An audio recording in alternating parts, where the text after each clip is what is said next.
എല്ലാവരെയും ദൈവം അനുഗ്രഹിക്കട്ടെ. നമുക്കൊരു വചനം വായിക്കാം. ഉൽപ്പത്തിയുടെ പുസ്തകം 1:9. ദൈവം ആകാശത്തിന് കീഴിലുള്ള വെള്ളം ഒരു സ്ഥലത്ത് കൂടട്ടെ, ഉണങ്ങിയ നിലം കാണട്ടെ എന്ന് കൽപ്പിച്ചു.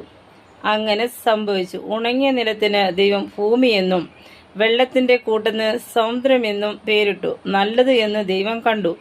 ഭൂമിയിൽ നിന്ന് പുല്ലും വിത്തുള്ള സസ്യങ്ങളും ഭൂമിയിൽ അതാത് തരം വിത്തുള്ള ബലം കായ്ക്കുന്ന വൃക്ഷങ്ങളും മുളച്ചു വരട്ടെ എന്ന് ദൈവം കൽപ്പിച്ചു. അങ്ങനെ സംഭവിച്ചു. ഭൂമിയിൽ നിന്ന് പുല്ലും അതാത് തരം വിത്തുള്ള ബലം കായ്ക്കുന്ന വൃക്ഷങ്ങളും മുളച്ചു വന്നു. നല്ലത് എന്ന് ദൈവം കണ്ടു. സന്ധ്യയായി ഉഷസ്സുമായി 3-ാം ദിവസം. പകലും രാവും തമ്മിൽ വേർപിരിയുവാൻ ആകാശവിധാനത്തിൽ വെളിച്ചങ്ങൾ ഉണ്ടാകട്ടെ. അവ അടയാളങ്ങളായും കാലദിവസവും സംവത്സരമെന്ന് തിരിച്ചറിയുവാനുമായി